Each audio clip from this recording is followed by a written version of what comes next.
Hello, welcome to another tonalist landscape oil painting demonstration. This is your painter in residence, M. Francis McCarthy, and the painting I'm bringing you today is called Near the Village. It's an 8 by 10. Yeah, it's pretty much a sepia painting. We'll see if I can get into the colors. I'm thinking burnt umber, raw umber, titanium white, maybe a little bit of this raw sienna. I think that's what I just flashed up. Yeah, sorry, I'm not a little more comprehensive there, but I painted this a couple weeks back. So the live video, the live version of this, would have all that information contained therein. And that's accessible through the members area, which is, down there underneath the title here. It's pretty reasonable. Anyway, yeah, so I've been on this sepia kick, maybe you noticed. Also, I've been on this 8 by 10 kick, and I sort of ran out of 8 by 10s, so I did a few 8 by 12s, but hey, I just got a call from the hardboard people, and I got my cut lists already, and I'm going to go on over there and drop that off, and they're going to cut it all up. It's going to be awesome. Now, some of you wonder where I get the, it's masonite in the States. We call it hardboard where I'm living out here in New Zealand. I order it from a plywood guy, so he brings it in, and then I give him a list of a sheet. Now, they come in 4-foot by 8-foot sheets, and you basically just devise the sizes you want and have them cut it up for you. Usually there's a charge per cut, charge for the sheet, shipping charge, and but it ends up being way cheaper than almost any store-bought canvas you could look at. And what I like about hardboard is that it doesn't contain a lot of inward tension like the ply does. So the problem with the ply is that there's going to be a lot of tension in it, and it warps way more easily than the hardboard. Hold on one sec here.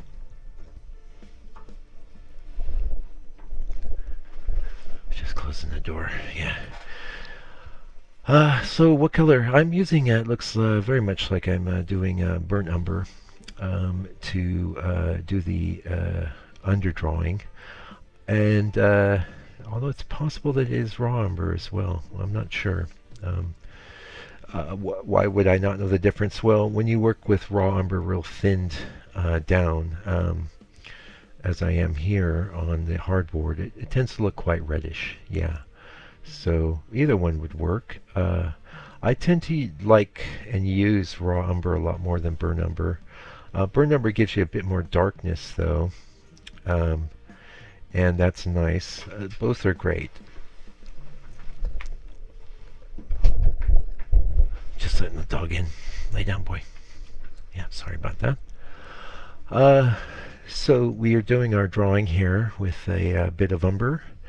And I use some oil. Now the oil that I'm using is an Archival, I think it's Archival Oils brand. Odorless Lean, and it's a medium. It's a quick dry medium. So when you look at the quick drying aspect of the umber paint, with which all your umbers dry really fast. That'll be dry to the touch next day. Unless you're using regular linseed oil, in which case it might take a week or so. And you can do paintings with regular linseed oils. Nothing wrong with it. It's what the masters did. But even the masters and painters prior to the modern era had different tips and tricks for speeding up the drying of their painting. Because let's face it, as humans, we're in a hurry and we want to get things done. You don't want to lay down your first layer of a painting and have to wait weeks and weeks and weeks for it to dry. Anyway, that's so I use various different thicknesses and thinnesses of the paint in this drawing slash underpainting stage. And I really do think of it as a drawing stage because I'm working things out. I'm solving any compositional problems that might have been in the reference. Now this reference is based on an old pictorialist photo. I did use this for the painting that was alizarin crimson. I'm hoping, well, you know what I'm thinking? Oh, did I say that before in the video? I did in the live video. So I talk a lot in the live videos as I'm painting. I'm imparting information that's real time. So, and it's not like I'm giving you a lesson or anything, but there's plenty of lessons therein. And, um, I might go ahead and get into that a little bit. Actually, I want to say before I do though, so that's definitely raw umber up in the top, with probably a little bit of raw sienna and white. I'm using the raw sienna to bring in some opacity and the white as well. And it's giving me a gray color, but nothing at all like, and maybe a little of the Mars black as well. That's the other color I'm using I didn't mention. And the Mars black's good because it has opacity. But yeah, it looks to me like I'm leaning into the raw sienna a little bit, but not going full out so that it looks yellow or red, Anyway, what I was saying is like a lot of people, a lot of people say, "Oh, gee, Mike, your channel's so great. Why isn't it more popular?" Well, I know why it's not more popular. Because a lot of you have already bailed at the 5-minute mark when it wasn't a step-by-step lesson. Those of you that are still with me, what I would say to you is that learning to paint well is a process, and one good insight from me could save you months of effort, or at least weeks or years. Who knows? Depends on the insight and how it applies to you. Insights are one thing, though, and that's the method that I use to teach. I'm not into the step-by-step remedial thing, although I will do that with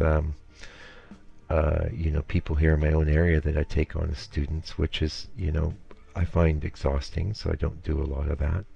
I like intermediate students, and I'd say this channel is really targeted towards people that have done some painting and are really looking to get better and, like the kind of thing I'm doing.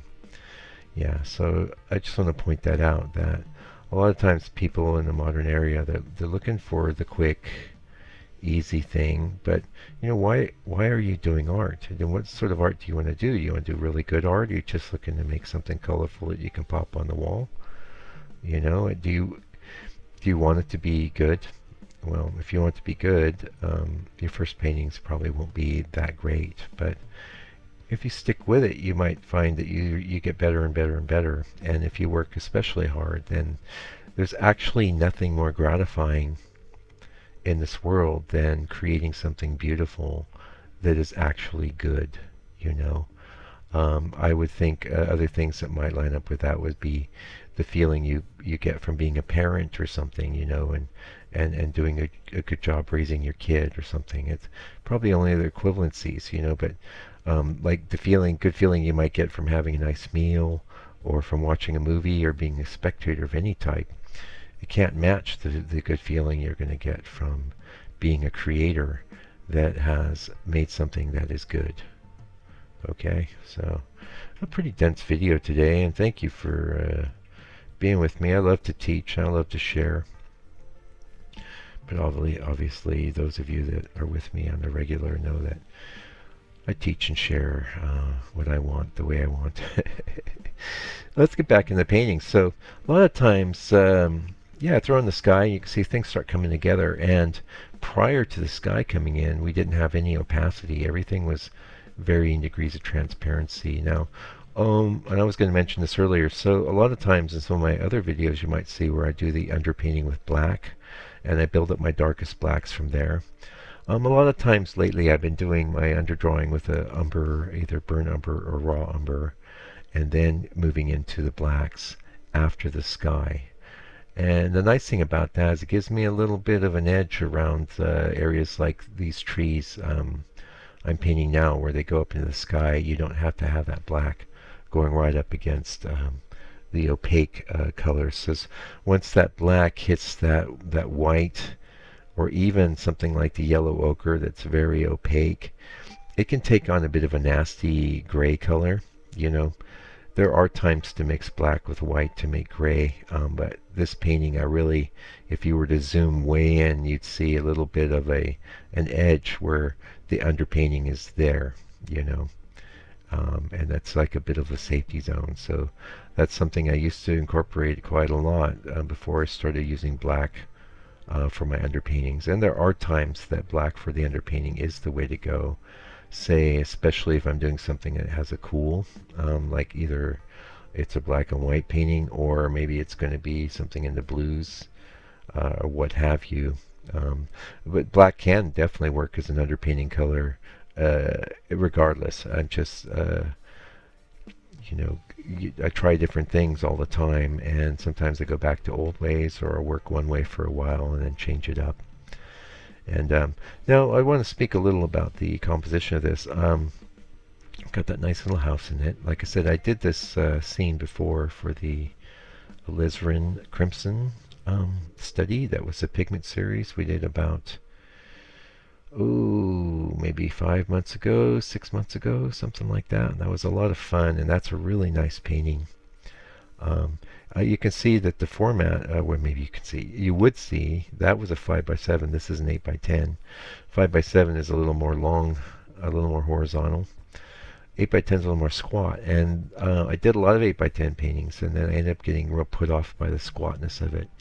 But then I realized not that long ago that that was just a bad attitude, and that you can really make almost any proportion work. Not for any scene. In fact, some scenes will definitely lend themselves to certain proportions more readily, but this worked fine. And if you're cropping intelligently, and I've brought this up before in the channel, one of the reasons why I had a bad run-in with the 8x10s is lots of times to use the reference photo that I had selected, I would end up with an excess of sky, and I thought that was fine, and then that isn't fine. You don't want an excessive amount of sky. The space between the top of your painting and the tops of the trees is one of the most crucial elements involved in the success of your composition. You should always have a good thought about that. And you might go, what do you mean? Well, this is what I mean. If it's too close to the top, but you didn't take it all the way off, that looks bad. If it's too far away from the top, it just looks ill-proportioned. And we have a minute left here. All of us have a great propensity for self-deception, and this really becomes very evident with art, because a lot of times you're going to have two aspects of your personality involved in the painting. I call it the cheerleader and the editor. The cheerleader is like, yeah, this is looking good, this is looking real good, I'm doing pretty good. And the editor's going, oh, well, we could fix that, and you should fix that, and that's wrong. And it's an oscillation between those and, of course, the universe itself, right? But it takes time for that editor to be a good editor, because that's why I'm always harping on the experience component of painting. Even if you do hundreds of small paintings, you're going to learn what doesn't work through experience, and then say you want to try it again. Like, I want to try and put a tree and have too great a space up in the sky. Well, I know firsthand now that that's going to look bad, and I might not have noticed, though, until I had developed the ability to have some discernment in that regard. So now I know it, and I won't make that mistake anymore. And I just had a mate asking me how many bad paintings I might do out of 10. I'm like, none are going to be bad. But it would have been a very high percentage out of 10 years ago, right? Now I would say maybe a few out of every 100 might be bad, maybe a couple, and then a lot will be good, and then a few will be really good, and some will be absolutely amazing. Anyway, I can see we're getting close to the end of the video, and I thank you so much for joining me today. Check out the members area. There's also some paintings on my site for sale. You can check those out. There's all sorts of ways to support your Uncle Mike, and really appreciate you coming around. Really appreciate the support you have given me. And if you're a member, I really appreciate that too. That's awesome. That little bit of money coming in, while they're locking down my studio and keeping tourists from coming into the country is very helpful, and I really appreciate it.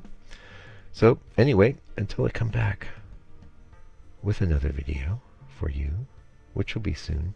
I think I'm down to one a week right now, but that's okay, because I think actually a lot of people will get a little more in depth with it. But until I come back with another video, it'll be at least once a week, but I try for two. Do me a favor, do me a solid. I want you to take good care of yourself and your family and all your loved ones.